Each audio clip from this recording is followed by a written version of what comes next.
বন্ধ ট্রেন চলাচল, মেসেজ দিলে যাত্রীদের ভোগান্তি পোহাতে হতো না। সাতক্ষীরায় বিএনপি দুপক্ষের পাল্টাপাল্টি সমাবেশ, 144 ধারা জারি। নেতৃবার্তা অনুযায়ী প্রস্তুত থাকুন, সালমান এফ রহমান। সরকার উৎখাতে চক্রান্ত, কারাগারে বসে চলছে নানা তৎপরতা। এবং সর্বশেষ জানাবো, রেলকর্মীদের যৌক্তিক দাবি বিবেচনা করা হবে, বললেন অর্থ উপদেষ্টা। শুনছিলেন সংবাদ শিরোনাম, এবারে বিস্তারিত। বন্ধ ট্রেন চলাচল, মেসেজ দিলে যাত্রীদের ভোগান্তি পোহাতে হতো না। বাংলাদেশ রেলওয়ে রানিং স্টাফদের আন্দোলনের কারণে মধ্যরাত থেকে সারা দেশে বন্ধ রয়েছে ট্রেন চলাচল। ফলে কমলাপুর রেল স্টেশনে যাত্রীদের চরম ভোগান্তিতে পড়তে হয়েছে। তবে ট্রেন চলাচল বন্ধ হলেও কর্তৃপক্ষ বিআরটিসি বাসের মাধ্যমে যাত্রীদের ভোগান্তি লাঘবের চেষ্টা করছে। অন্যদিকে যাত্রীরা বলছেন, ট্রেন চলাচল বন্ধের ব্যাপারে মেসেজের মাধ্যমে অবগত করা হলে তাদের ভোগান্তিতে পড়তে হতো না। স্টেশন ঘুরে দেখা যায়, যারা আগে থেকে ট্রেনের টিকিট কেটে রেখেছেন এবং কর্মবিরতি সম্পর্কে জানতেন না, তারা সকাল থেকে স্টেশনে এসে ভিড় করেছেন। ঘন্টার পর ঘন্টা অপেক্ষা করে কেউ বাসে করে গন্তব্যে যাচ্ছেন, আবার কেউ ফিরে যাচ্ছেন।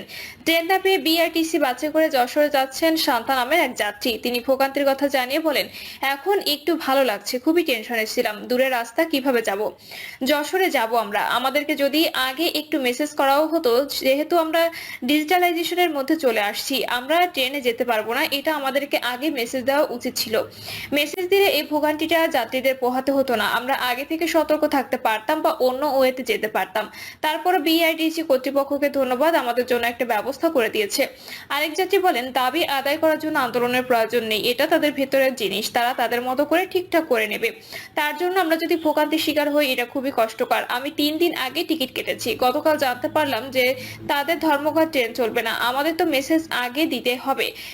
এত জিনিসপত্র নিয়ে এসেছি, এখন ট্রেন চলবে না, আমাদের কি কষ্ট হচ্ছে না? তারপরও বিআরটিসি সেবা দিচ্ছে, আর তার জন্য ধন্যবাদ। ডিজিটাল করলেন, কিন্তু আমাদের তো পরিবর্তন আনতে হবে, বহির্বিশ্বের সঙ্গে আমাদের তাল মিলিয়ে চলতে হবে। উল্লেখ্য, মূল বেতনের সঙ্গে রানিং অ্যালাউন্স যোগ করে পেনশন এবং আনুতোষিক সুবিধা দেওয়ার বিষয়ে জটিলতা নিরসন না হওয়ার কর্মবিরতিতে গেছেন বাংলাদেশ রেলওয়ে রানিং স্টাফরা।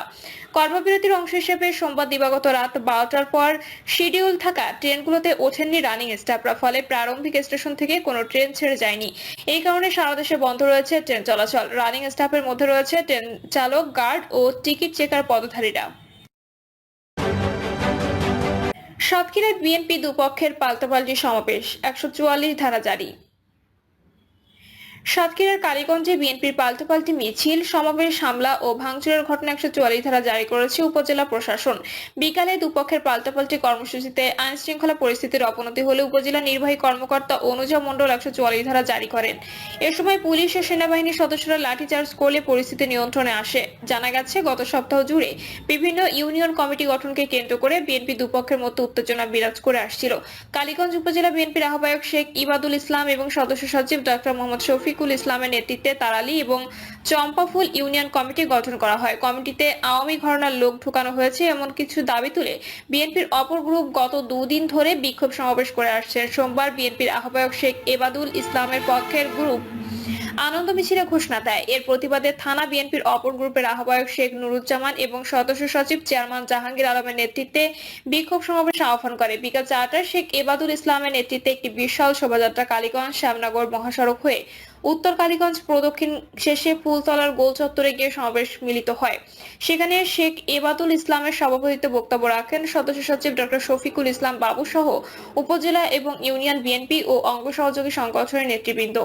অন্যদিকে বিএনপির অপর অংশের আহ্বায়ক দাবি করে শেখ নুরুজ্জামান এবং সদস্য সচিব জাহাঙ্গীর আলমের নেতৃত্বে যুবদল, ছাত্রদল সহ বিএনপির শত শত নেতাকর্মী পাল্টা মিছিল নিয়ে উপজেলার প্রধান সড়ক প্রদক্ষিণ করে কালীগঞ্জ থানা বিএনপির কার্যালয়ের সামনে গিয়ে সমাবেশে মিলিত হয়। এক পর্যায়ে উভয়পক্ষের নেতাকর্মীরা সংঘর্ষে জড়ালে গোটা এলাকা রণক্ষেত্রে পরিণত হয়। মিছিল সমাবেশ চলাকালীন দুপক্ষের ইটপাটকেল ও লাঠি পেটায় বেশ কয়েকজন আহত হন। পরে দুপক্ষের নেতাকর্মী সমর্থকরা সংঘর্ষে জড়িয়ে পড়লে উপজেলা প্রশাসন 144 ধারা জারি করে। নেত্রীর বার্তা অনুযায়ী প্রস্তুত থাকুন, সালমান এফ রহমান। সরকার উৎখাতে চক্রান্ত, কারাগারে বসে চলছে নানা তৎপরতা। কারাগারে থেকেই অন্তর্বর্তীকালীন সরকারকে উৎখাতের চক্রান্ত করছেন সাবেক প্রধানমন্ত্রী, বেসরকারি শিল্প ও বাণিজ্য বিষয়ক উপদেষ্টা সালমান এফ রহমান, সাবেক আইসিটি প্রতিমন্ত্রী জুনায়েদ আহমেদ পলক সহ বিভিন্ন মন্ত্রী। আদালতে এসে সরকারের বিরুদ্ধে সাবেক প্রধানমন্ত্রী শেখ হাসিনার বার্তা অনুসারে সবাইকে প্রস্তুত থাকতে নির্দেশনা দেন সালমান এফ রহমান। অন্যদিকে কারাগার থেকে টিস্যু পেপারে লিখে আইনজীবীর মাধ্যমে গোপন বার্তা দেন পলক। বৈষম্য বিরোধী ছাত্র আন্দোলন কেন্দ্রিক হত্যা ও হত্যা চেষ্টার বিভিন্ন মামলায় গ্রেপ্তার দেখাতে সোমবার সকালে সালমান এফ রহমান, জুনায়েদ আহমেদ পলক সহ 10 জনকে কারাগার থেকে আদালতে হাজির করা হয়। বাকিরা হলেন সাবেক আইনমন্ত্রী আনিসুল হক, সাবেক সমাজ কল্যাণ মন্ত্রী রাশেদ খান মিরান, সাবেক তথ্যমন্ত্রী হাসানুল হক ইন্নু, সাবেক আইজিপি চৌধুরী আব্দুল্লাহ আল মামুন, দেশ টিভির ব্যবস্থাপনা পরিচালক আরিফ হাসান, সাংবাদিক ফারজানা রূপা, শাকিল আহমেদ ও পল্লবী থানার 15 নম্বর ওয়ার্ড আওয়ামী লীগের সাবেক শিক্ষা বিষয়ক সম্পাদক আব্দুল মালেক। এদিন সকাল 9:57 থেকে 10:22 পর্যন্ত ধাপে ধাপে আদালতের হাজত থানা থেকে এই 10 আসামিকে ঢাকার মেট্রোপলিটন ম্যাজিস্ট্রেট সাইফুজ্জামানের এজলাসে তোলা হয়। কাঠগড়ায় আসা মাত্রই আসামিদের আইনজীবীরা তাদের কাছে চলে আসে। তখনও বিচারক এজলাসে এসে শুনানি শুরু করেননি। এই সুযোগে সালমান এফ রহমানের কাছে তার আইনজীবী গোলাম মোন্তাজা ও মুকুল সহ আরো কয়েকজন হাজির হন। মোন্তাজাকে কাছে ডেকে তিনি বলেন, শ্রমিকদের কি খবর, এরা কি করতেছে? সরকার 40,000 শ্রমিকের চাকরি খেয়েছে, 10,000 শ্রমিক মাঠে নামলেই তো হয়। আমি চাইছিলাম কোম্পানিটা চালানো হোক, এখন দেশের যে অবস্থা। এ সময় সালমান এফ রহমান আইনজীবীদের কাছে দেশের পরিস্থিতি সম্পর্কে জানতে চান। তখন তাকে আইনজীবীরা জানান, গতকাল ইবতেদায়ী শিক্ষকদের মারধর করা হয়েছে, রাতে ঢাকা বিশ্ববিদ্যালয় ও ঢাকা কলেজের শিক্ষার্থীদের মধ্যে পাল্টা ধাওয়া হয়েছে। শুনেছি 2 জন মারাও গেছে স্যার। এ সময় সালমান এফ রহমান মুচকি হেসে বলেন, নেত্রী কি বার্তা দিয়েছেন? এ সময় আইনজীবী কোনো উত্তর না দিলেও তিনি পুনরায় বলেন, নেত্রীর বার্তা অনুযায়ী সবাইকে রেডি থাকতে বলেন। এ সময় বিভিন্ন আইনজীবী, সাংবাদিক, পুলিশ, বিচার প্রার্থীরা উপস্থিত ছিলেন। তখনও বিচারক এজলাসে না থাকায় শুনানি শুরু হয়নি। এ সময় একজন সাংবাদিক সালমান এফ রহমানের কাছে কারাগারে কেমন আছেন বলে জানতে চান। জবাবে তিনি বলেন, সাংবাদিকরা যে লেখে আমাকে হটপটে খাবার দেয়, এসব মিথ্যা। ঠিক সময়ে খাবার দেয় না, রাতের খাবার বিকাল 4টায় দেয়। এছাড়া কুরআন শরীফ দেয় না, জায়নামাজও দেয় না, ফোনে পরিবারের সঙ্গে কথা বলতে দেয় না। অনেক আগে থেকেই আমি ফ্লোরে ঘুমাই।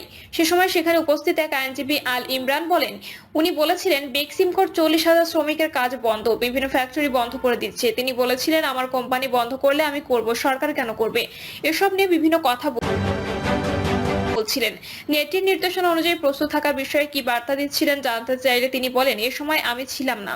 টিস্যু পেপারে পলকের বার্তা। শুনানি শুরু হওয়ার আগে জুনায়েদ আহমেদ পলকের কাছে ছুটে যান তার আইনজীবী ফারজানা ইয়াসমিন রাখি ও তরিকুল ইসলাম। এ সময় কুশল বিনিময়ের সময় কৌশলে আইনজীবী তরিকুল ইসলামের হাতে লেখা একটি টিস্যু পেপার গুঁজে দেন। এ সময় বিষয়টি টের পেয়ে পুলিশ সদস্যরা বলেন, টিস্যু পেপার বা কাগজে কোনো বার্তা দেওয়া নিষেধ। তখন এই আইনজীবী টিস্যু পেপারটি লুকিয়ে ফেলেন। পরে জানতে চাইলে টিস্যু পেপার দেওয়ার বিষয়টি অস্বীকার করেন আইনজীবী তরিকুল ইসলাম। তিনি বলেন, টিস্যু পেপার দেওয়ার কোনো ঘটনা ঘটেনি। আমরা ওকালতনামায় পলকের স্বাক্ষরিত নিয়েছি শুধু। এছাড়া বিভিন্ন বিষয় নিয়ে পলক তার আইনজীবীদের সঙ্গে কথা বলতে থাকেন। এই সময় তার আইনজীবীরাও দেশের পরিস্থিতি যেমন ঢাকা বিশ্ববিদ্যালয়, ঢাকা